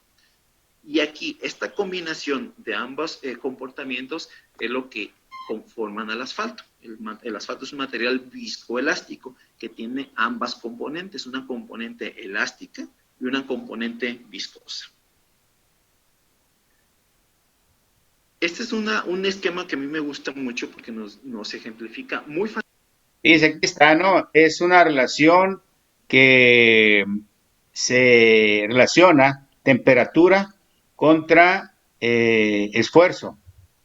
Y lo que esta gráfica establece el ángulo de fase. Entonces, es muy importante determinar estos valores. Veamos cómo se efectúa. Fácilmente uno de los principios que les comenté, el ángulo de fase. En este diagrama vemos que tenemos dos asfaltos, vamos a decirlo así, que es G *1 y G *2, son dos asfaltos ejemplificados, que es el G es la resistencia total a la deformación, y el ángulo de fase nos va a decir hacia qué parte del asfalto está tendiendo su comportamiento. En el caso del G *1 vemos que tiene un ángulo de fase mayor y que su componente está tendiendo es más alto a la parte viscosa. Esto significa que este asfalto se va a comportar más como un elemento viscoso. En cambio, el G*2 tiene un ángulo de fase menor y tiende más a su comportamiento elástico. Ese vector es mayor. Eso significa que va a tener va a ser mejor su comportamiento elástico. Entonces, ¿qué buscamos? Pues buscamos aquí un equilibrio, un buen ángulo de fase que no sea completamente tendiendo a la parte viscosa, no se va a recuperar, pero que sí tenga un ángulo de fase bajo para El que video, sea la pantalla negra. Estas son las tres principales fallas que comentamos. ¿Se ve bien o no? Vamos a medir o a tratar de evitar cuando diseñemos asfaltos por esta metodología. Es que tiene fondo negro. Primero, en este reómetro es en el que hacemos... Fíjense, aquí están los equipos que se utilizan para los el asfalto para ver ensayos. Y para evitar las deformaciones permanentes y el agrietamiento por fatiga. Este es un DCR. Las deformaciones permanentes o roderas. Esto es lo que vamos a medir en el reómetro para atacar este comportamiento. Vamos a considerar G*, que es la resistencia total a la deformación, y seno de delta, que es la componente elástica. Nos dice, sí es la componente elástica. Esta prueba en el reómetro la hacemos tanto en el asfalto original como en el asfalto envejecido por RTFO. Se somete una pastilla en el reómetro, se pone a oscilar a diferentes velocidades, diferentes frecuencias, y es cuando tenemos los valores. El agrietamiento por fatiga o piel de cocodrilo la hacemos también en el reómetro, consideramos las mismas componentes, la resistencia total a la deformación y su componente elástica, pero ya no es sobre, ahora es un producto de ellos dos. Esta prueba la hacemos sobre el asfalto envejecido a largo plazo, en el horno, que fue envejecido en el horno PAB. Al ser más rígido este asfalto, necesitamos colocarle pastillas un poco más pequeñas al reómetro, también se somete, se pone a girar y obtenemos los valores que buscamos. El agrietamiento térmico, por siglas en inglés BBR, se hace con este reómetro, y lo que hacemos es aplicar una carga constante durante un tiempo y liberamos la carga. ¿Qué encontramos? Encontramos una deflexión conforme va pasando el tiempo y una recuperación. Y esto es lo que estamos buscando. Aquí se ve muy claramente cómo se aplica. Es una viga de asfalto con determinada sección que está inmersa en una solución de alcoholes que es a temperatura baja, dependiendo del grado pH de menos 22, menos 10, etcétera, etcétera. El valor que estemos buscando, midiendo, es a la temperatura que se hace el ensayo. Aquí vamos a medir la rigidez del asfalto, que es S en función del tiempo, y la variación de la rigidez, que es M en función del tiempo. Dije S en función del asfalto, no, es S en función del tiempo y M en función también del tiempo. Estos son los valores mínimo y máximo que debe cumplir esta prueba cuando se hace. Ahora, esta tabla nos da un resumen muy rápido de todo lo que tenemos que cumplir cuando vamos haciendo cada prueba para determinar su grado PG. Si tenemos aquí diferentes grados PG de temperatura alta, temperatura baja, que se obtiene por diferentes ecuaciones en el promedio de los 7 días más cálidos en un periodo, y la temperatura baja del día más frío también en un periodo determinado. Considerando otras variables, obtenemos cuál es el grado PG que nos que vamos a requerir en un determinado lugar para una determinada temperatura. Vamos aquí viendo cada ensayo que se aplicó, y estos son los valores que se debe cumplir. A veces llegamos a decir que la temperatura baja pues no aplica mucho a nuestros países en América Latina. Es correcto, no tenemos temperaturas de congelamiento ni temperaturas bajas, por ejemplo, el norte de Estados Unidos, Canadá, donde sí son temperaturas críticas, temperaturas muy bajas, pero al ser parte de una clasificación, de una metodología, es necesario hacer todos los ensayos y estar seguros de que el asfalto va a cumplir en el valor que le corresponde al ensayo a temperatura baja, porque de esa forma podemos tener la clasificación completa del asfalto. Si no, nos estamos quedando a medias, no estamos terminando la clasificación de los asfaltos como debe ser. Ahora, en la nueva y última metodología para clasificar asfaltos, donde ya estamos considerando otras dos variables, como comentamos al principio, que es la intensidad y la velocidad del tránsito, es la es la clasificación PG más el valor de JNR.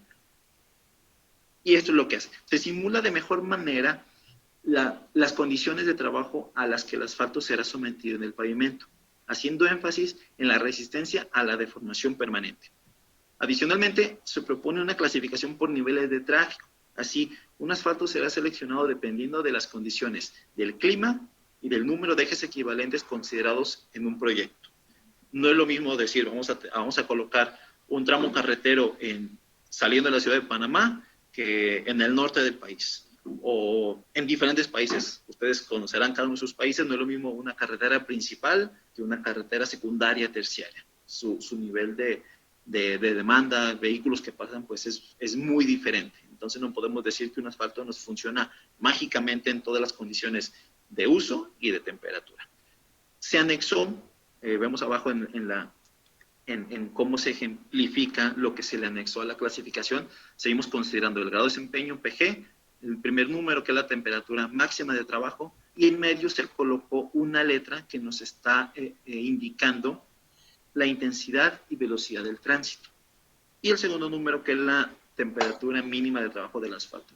Ahora ya tenemos un panorama más completo de el uso que va a tener un asfalto y de lo que necesitamos para que este asfalto, hago hincapié en asfalto porque no estamos hablando de mezcla, solo de asfalto, de lo que necesita cumplir para poder ser lo suficientemente bueno para un determinado proyecto.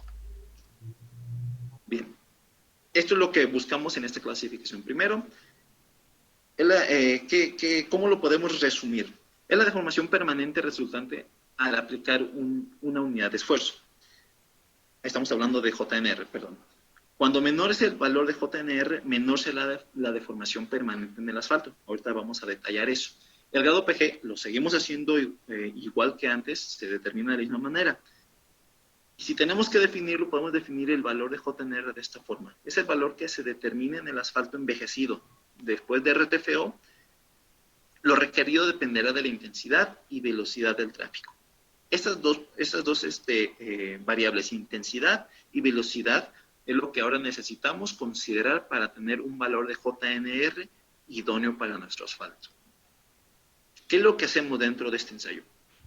Esta es la metodología de MSCR o CRIP repetido multiesfuerzo, traducido al español, donde consideramos el valor de JNR. Al asfalto se le aplica un esfuerzo durante 1 segundo y se deja que se recupere durante 9 segundos. A diferencia de cómo se hace la medición de grado de desempeño, aquí el reómetro, porque la prueba, perdón, hago el comentario, esta prueba se hace en el mismo reómetro, en el DSR, que se hace la determinación de PG. A diferencia es que al determinar el PG, el equipo, el reómetro, regrese el asfalto a su posición original. Aquí se deja que se recupere solo, sin necesidad de ningún esfuerzo adicional, solo el asfalto va a recuperar. ¿Y qué es lo que vamos a medir? La deformación no recuperada y la deformación recuperada. Este ciclo, porque este es un ciclo de 10 segundos, lo hacemos 20 veces. Primero a un esfuerzo de 100 pascales y después a un esfuerzo de 3.200 pascales. ¿Qué estamos buscando aquí? ¿Qué estamos midiendo? Estamos viendo el comportamiento, comparando el comportamiento del asfalto a esfuerzos bajos y esfuerzos altos. Hay que aclarar que estos ciclos, este ensayo se hace a la temperatura PG que ya determinamos previamente. Y esto es lo que es el JNR, el valor que nos interesa conocer. El JNR es la deformación no recuperada entre el esfuerzo aplicado.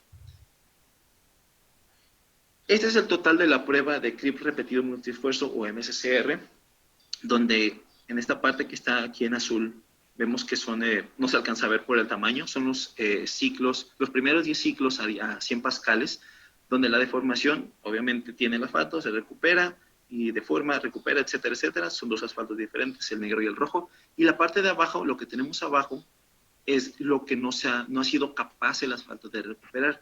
Después pasa a los otros 10 ciclos del esfuerzo mayor, 3.200 pascales. El esfuerzo se aplica en el asfalto, tenemos una deformación, una parte que se recupera y así durante 10 ciclos. Y aquí vemos una diferencia muy grande entre este asfalto rojo y este asfalto negro de la deformación que ha sido capaz el asfalto de recuperar y de la que no ha sido capaz de recuperar. Son dos asfaltos que tienen comportamientos muy diferentes. Por eso es muy importante tomar en cuenta la deformación total al final de los 20 ciclos, ya que esto nos puede dar una idea más clara del comportamiento del asfalto, tanto de su resistencia ante la deformación como de su capacidad de recuperar las deformaciones.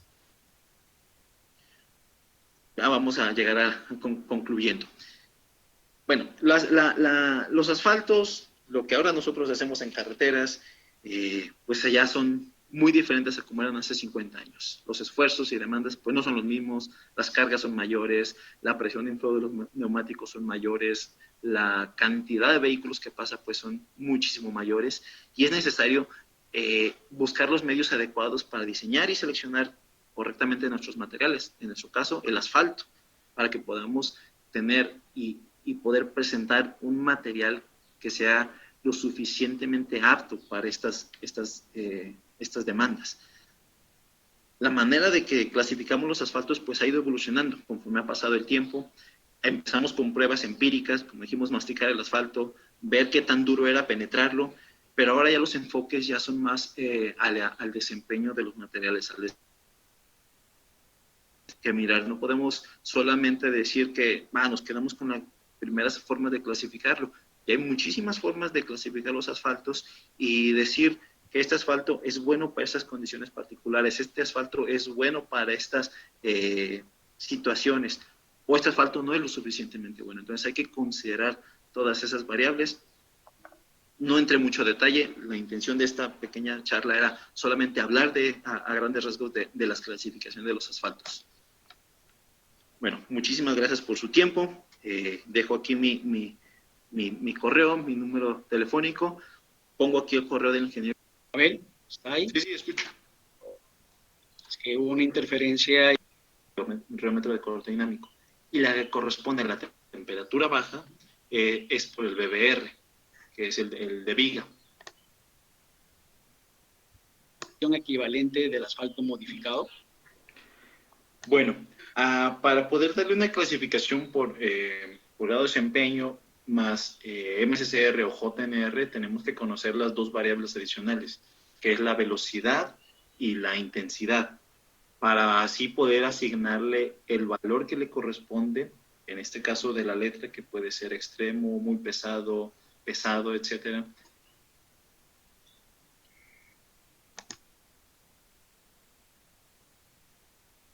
Bueno, en este caso, como se ha mencionado, las metodologías o los esfuerzos que han hecho las instituciones para ir mejorando los sistemas de clasificación, pues obviamente va a la par con el mejoramiento de los equipos, de los aparatos, y esto conlleva a un mejoramiento de las especificaciones correspondientes.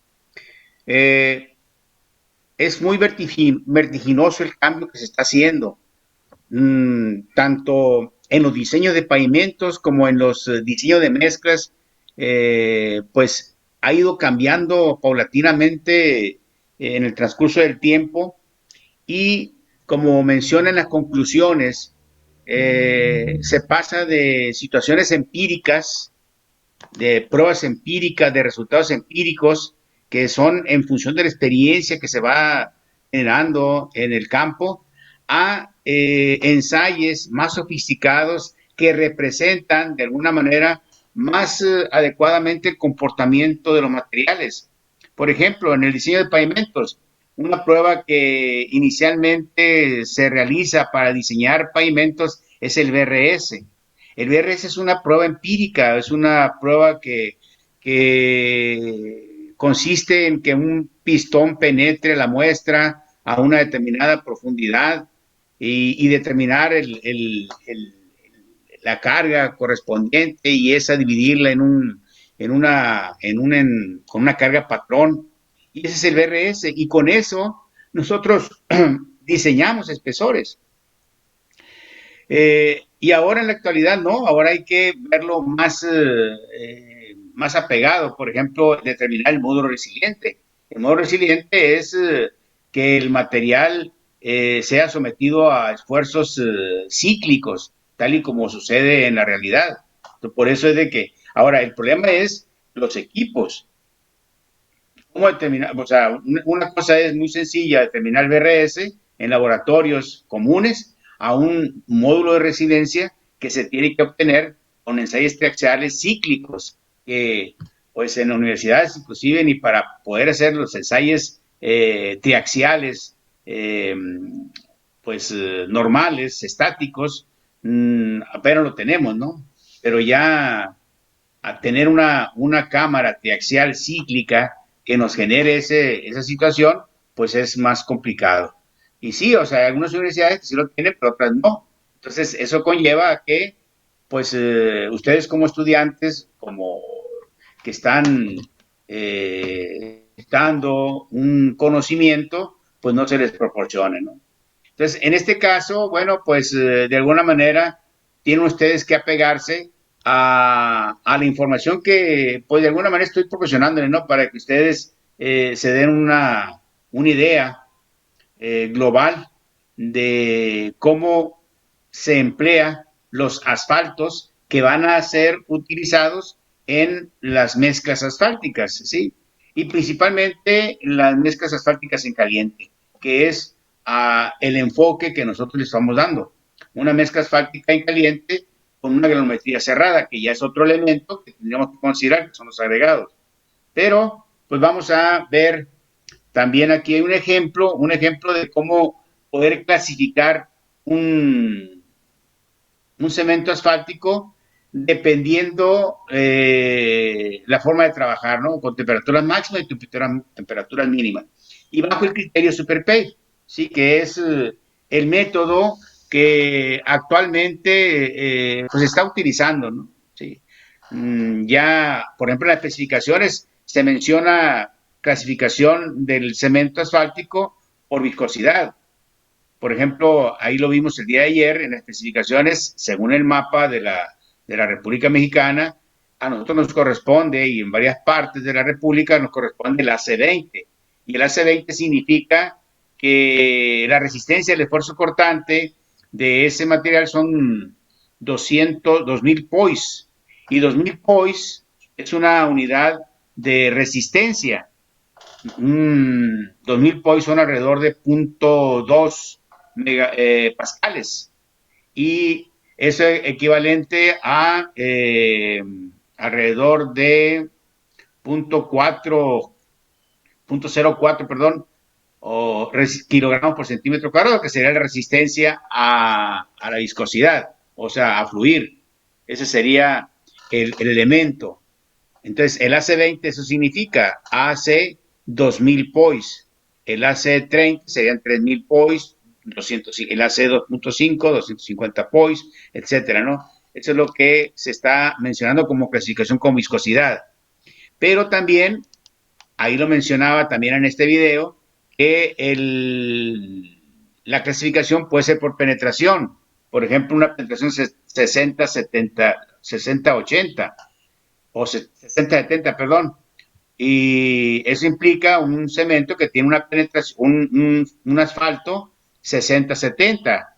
Eso implica que la penetración, o sea, la aguja, va a penetrar 65, 60, entre 60 y 70 milímetros en la muestra. 7 o 6 milímetros en la muestra.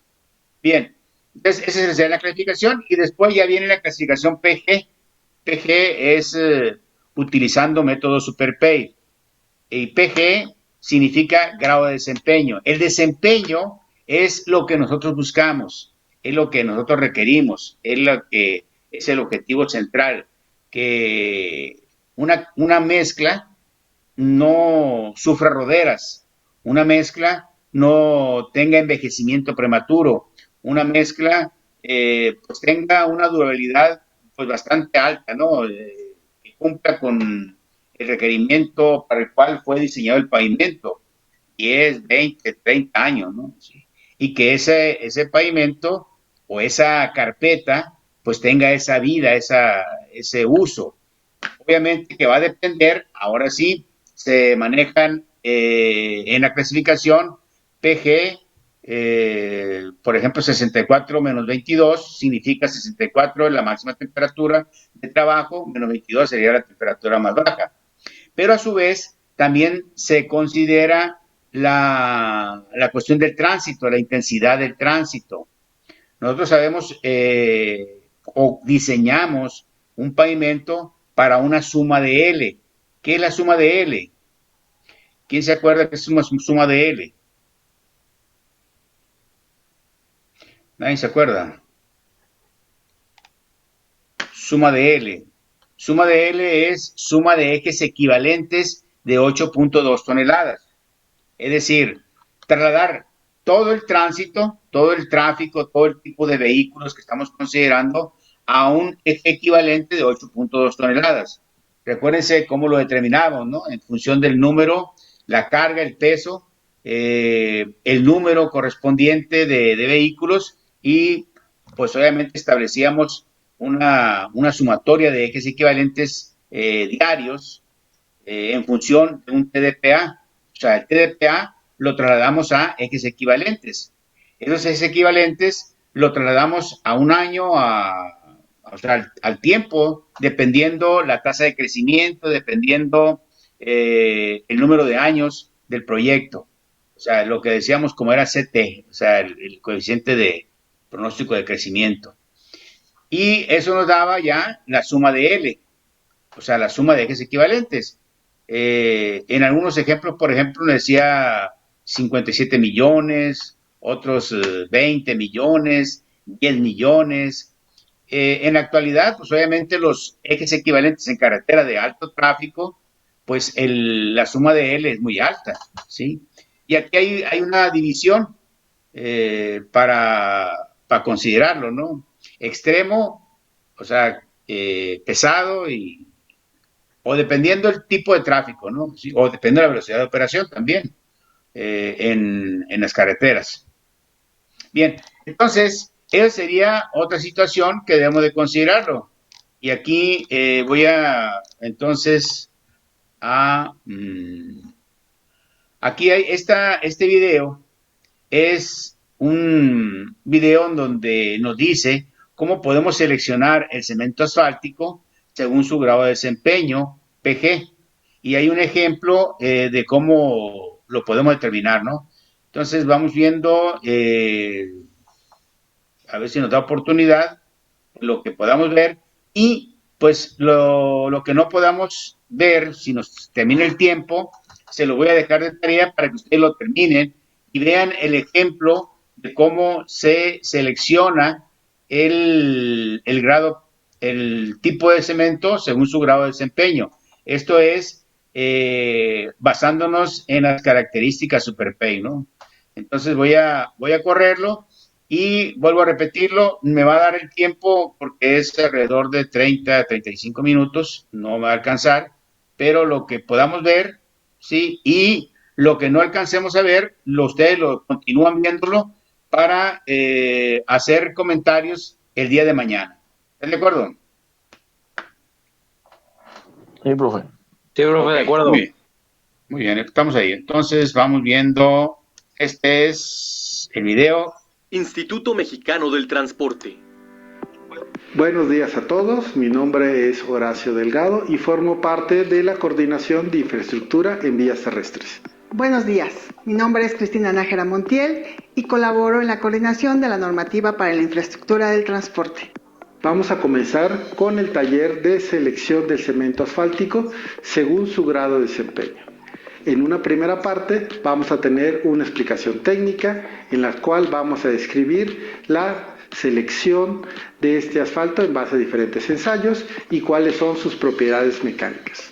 Como ya les había adelantado, en la segunda parte del taller presentaré la determinación del grado de desempeño de los cementos asfálticos según el sitio de la obra. Comencemos con el curso. Comencemos con una introducción general del taller. Primero, definiendo el objetivo del mismo, el cual es describir el procedimiento para la selección del grado de desempeño PG en una zona donde se ubicará una obra, considerando la intensidad del tránsito y la velocidad de operación de la carretera. Este taller va a estar dividido en dos partes. La primera, enfocada a definiciones técnicas como son los componentes de la mezcla asfáltica, el esquema de diseño, definiremos algunos aspectos de los cementos asfálticos y cómo lo podemos evaluar. Sí se ve el video. De su comportamiento. Perdón, ¿sí se ve el video? No, profe, nomás escucha. Ah, ok, voy entonces, algo está pasando, voy a ver. Entonces vamos... mecánico o de su grado de desempeño PG. En la segunda parte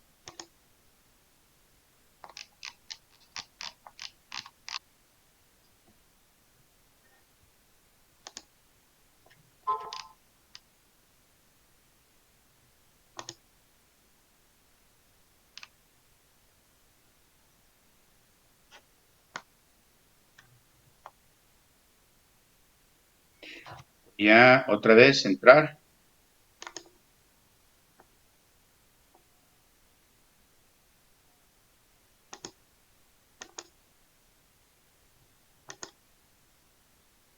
Instituto Mexicano del Transporte.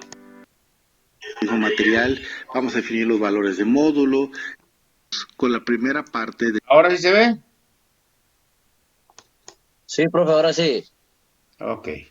Antes de iniciar con la clasificación de un asfalto por grado PG, voy a empezar definiendo qué es una mezcla asfáltica. Con respecto a esto, podemos encontrar en la bibliografía diferentes definiciones de una mezcla asfáltica. Yo siempre opto por una definición simple de este material.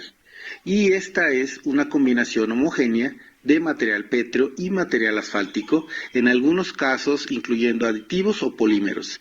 Esta inclusión de materiales lo que le puede dar es un mejoramiento de sus propiedades mecánicas o térmicas, según sea el caso.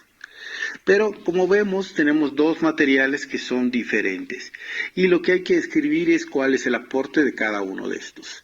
Primeramente tenemos el material pétreo, que es el que nos va a dar la capacidad estructural de la mezcla asfáltica.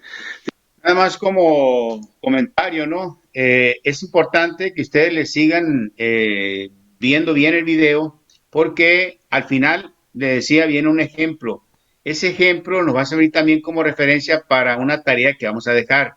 ¿Sí? No voy a cambiar las condiciones y el procedimiento va a ser similar, ¿no? Nada más los datos van a ser cambiados para que ustedes vean bien el procedimiento, lo anoten, lo realicen el cálculo correspondiente tal y como lo están haciendo ahí y lo tomen en cuenta para la tarea que posteriormente voy a dejar. Dependiendo de la granometría, la calidad de este mismo material, vamos a definir los valores de módulo, si es estructural, si es una mezcla que puede servir como capa de rodadura o que va a tener algo más funcional cuando forme parte de un pavimento. Eso nos lo define el material pétreo, así como podemos ver los valores del módulo, como les decía, la resistencia de esa mezcla asfáltica.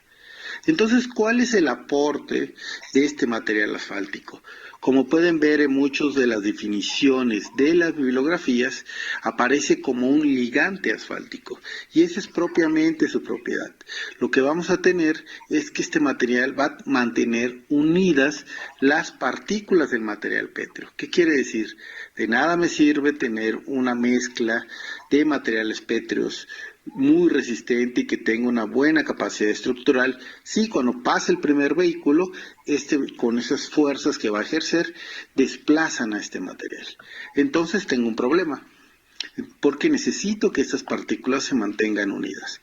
Entonces, de ahí es donde surge, vamos a decir, la utilización de un material asfáltico. Es un ligante, mantiene esas partículas unidas y le va a transmitir ciertas propiedades a esa mezcla asfáltica. Como decimos, de esta combinación homogénea de materiales, vamos a tener la mezcla asfáltica que nos va a servir generalmente como una capa estructural o una capa superficial para pavimentos asfálticos. Siguiendo con esta definición de mezcla asfáltica, tendríamos que hablar sobre el esquema clásico del diseño. ¿Y qué significa esto? Acabo de mencionarles que una mezcla asfáltica es material granular más material asfáltico en una combinación homogénea, y una definición importante es que se debe asegurar que tanto la mezcla como sus componentes sean de buena calidad y cumplan con las especificaciones establecidas. ¿Qué significa esto? Vamos a decir de modo de aplicación. Lo que significa es que yo tengo que revisar que ese material pétreo cumpla con las características que están en la normativa, y cuando cumpla sabré que lo puedo utilizar. Luego voy a evaluar el material asfáltico, también voy a ver que cumpla con las características de la norma, y después de que yo sé que estos dos materiales cumplen con normativa, los voy a utilizar y los voy a mezclar, y ahí vamos a empezar una parte del diseño volumétrico, pero no antes. ¿Qué quiere decir? Esto nada más en resumen, que primero tengo que verificar que los materiales cumplan de forma individual para después formar una mezcla asfáltica. Ya después de eso, en el proceso de densificación, podemos tener, de acuerdo a las metodologías, diferentes sistemas de densificación. Vamos a tener una mezcla en base a un diseño volumétrico y vamos a evaluar el desempeño de esa mezcla bajo diferentes ensayos. Y esta interacción de los materiales nos va a dar el desempeño de nuestra fórmula de trabajo. Debido a que el objetivo del taller es caracterizar el material asfáltico de acuerdo a su grado PG, nos vamos a enfocar en este material.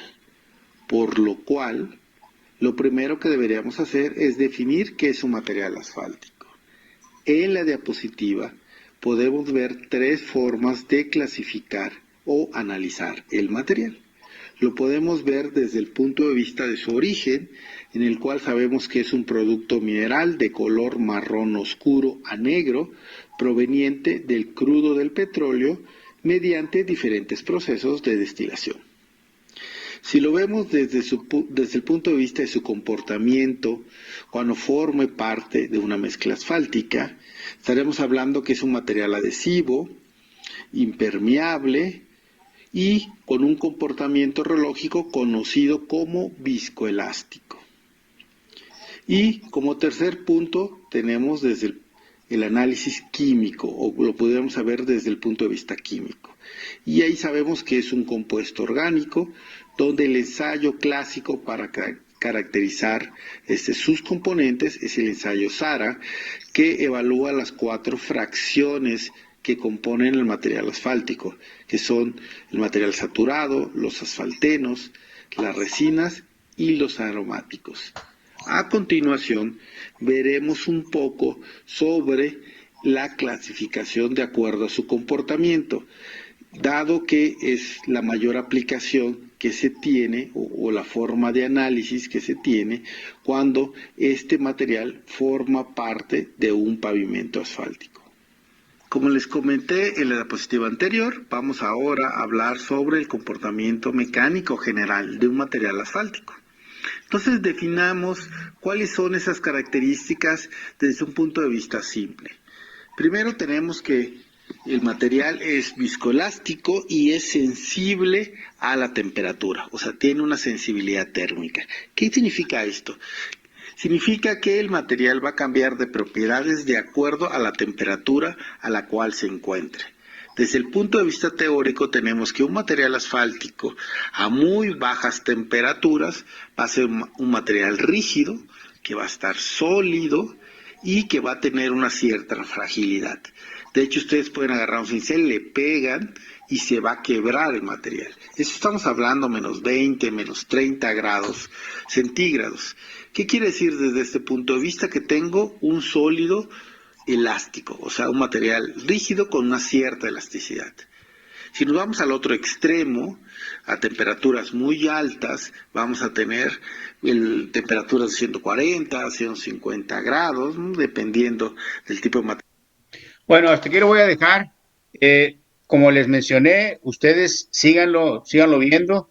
El día de mañana a lo mejor volvemos a retomarlo para que quede claro y vemos el ejemplo que está en este video, que viene muy bien explicado y que vamos a apoyarnos también en la cuestión de los datos de la CNA en cuanto a temperaturas máximas y temperaturas mínimas, dependiendo del lugar o el sitio en el cual nosotros vamos a realizar el proyecto, para poder elegir el tipo de cemento asfáltico grado PG. Es la normativa nueva que se establece en la actualidad, que es lo nuevo, ¿no? Entonces, pues lo dejo ahí, nos vemos mañana. Vale, profe, gracias.